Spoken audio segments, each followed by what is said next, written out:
Surat zone 4 પોલીસની 31st લઈને એક મોટી કાર્યવાહી. પોલીસે 200થી વધુ લોકોને દારૂ પીધેલી હાલતમાં પકડ્યા.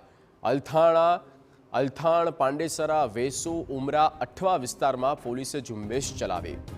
પોલીસે દારૂના નશામાં છાકટા બનેલા લોકોને ઝડપી પાડ્યા. પોલીસે 200થી પણ વધુ લોકોની ધરપકડ કરી અને કાર્યવાહી હાથ ધરી છે. તમામ પોઈન્ટ ઉપર બ્રેથ એનાલિઝર અને ડ્રગ્સની કીટ પણ રાખવામાં આવેલી છે. જે ડુમ્મસ અને જે બહારનો એરિયા છે તે ફાર્મ હાઉસમાં ડ્રોનથી પણ નિગરાની રાખવામાં આવશે.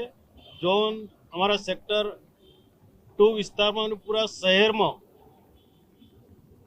લગભગ તમામ પોલીસ 31 અને કાલે 1 જાન્યુઆરી 2025 સ્ટાર્ટ થાય છે. તમામ પોલીસ સુરતમાં કાયદો અને વ્યવસ્થા શાંતિથી આની ઉજવણી થાય અને કોઈ બનાવ નહીં બને એ માટે તમામ કાર્યવાહી કરવામાં આવી રહેલી છે. 31st લઈને ગુજરાત પોલીસ દ્વારા સતર્કતા દાખવવામાં આવી રહી છે, ત્યારે સુરત પોલીસ દ્વારા 31st લઈને એક સામાન્ય જે ટેલર છે તે જોવા મળી રહ્યું છે. કારણ કે 31st લઈને લોકો છે તે દારૂનો નશો કરતા હોય છે, પાર્ટી કરતા હોય છે.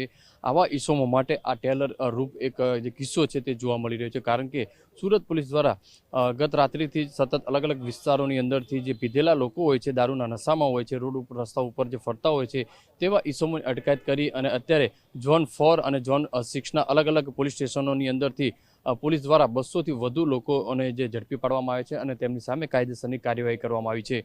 એટલે પોલીસ દ્વારા એક સૂચન પણ કરવામાં આવ્યું છે કે 31સ્ટની અંદર જો પરિવાર સાથે ઉજવણી કરવી હોય તો શાંતિપૂર્ણ ઉજવણી કરી શકે છે, પણ જો કાયદાનું જો ઉલ્લંઘન કરવામાં આવશે અથવા તો કાયદામાં નહીં રહે તો તેવા ઇસમોને સામે આવતીકાલે આ રીતના જ પોલીસ દ્વારા જાહેરમાં સરકસ અથવા તો તેમને વરઘોડો પણ નીકળી શકે છે. એટલે જે 31સ્ટની ઉજવણી કરતા હોય તેવા ઇસમો સામે કડકમાં કડક જે પોલીસ દ્વારા જે કાર્યવાહી કરવામાં આવી છે. અત્યારે 200થી વધુ ઇસમોને જે ઝડપી પાડવામાં આવે છે અને તેમની સામે જે કાયદાકીય કાર્યવાહી છે તે પ્રમાણે કાર્યવાહી કરી અને વધુ તપાસ શરૂ કરી છે. કેમેરામેન સંજય ચંદ્ર સાથે બલદેવ સુથાર, TV9 સુરત.